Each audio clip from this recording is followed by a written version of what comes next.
கத்தோலிக்க திருச்சபையின் மரபுகளின்படி திருப்பலி வேளையில் குருவானவருடைய கைகளில் அர்ச்சிக்கப்படக்கூடிய அப்பமும் திராட்சை ரசமானது ஆண்டவருடைய திருவுடலும் திரு ரத்தமுமாக மாறுன்றது ஒரு ஆணித்தரமான ஒரு நம்பிக்கை.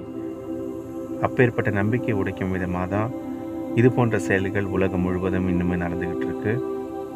இது கேரள மாநிலம் தேவாரா என்ற ஊரில் திருஹிருதய ஆண்டவர் ஆலயத்தில் நடைபெற்ற ஒரு நிகழ்வு.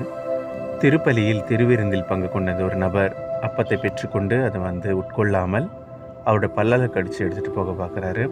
இதை பார்த்த தந்தை அவரை அழைத்து அந்த அப்பத்தை திரும்பவும் பெற்றுக்கொள்கிறார்.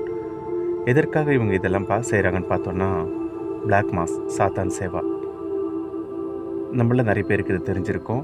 சாத்தானை வழிபடுறவங்க இந்த அப்பத்தை அவங்களோட வழிபாட்டில் இதை அசிங்கப்படுத்தி அவமானப்படுத்தி கால்களால் மிதித்தும் அவர்களுடைய வழிபாட்டை நிறைவேற்றுவாங்களாம்.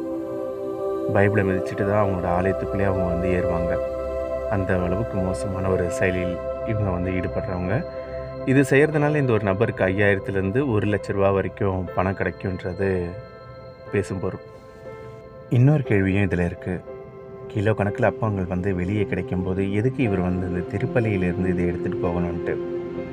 அந்த பிளாக் மாஸ் நடத்தக்கூடிய அந்த ப்ரீஸ்ட் அவருக்கு தெரியுங்களா?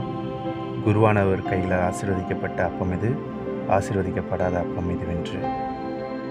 இது போன்ற மக்களுக்காக தொடர்ந்து ஜெபிப்போம். இறைவன் இவர்களுக்கு நல்வழி காட்டி அவர் வழியில் நடத்த வேண்டும் என்று திருவிருந்தை உட்கொள்ளும் நாம் இறைவன் நம்மோடு வாழ்கிறார் என்ற நம்பிக்கையில் தொடர்ந்து இறைவனை போற்றி புகழ்வோம்.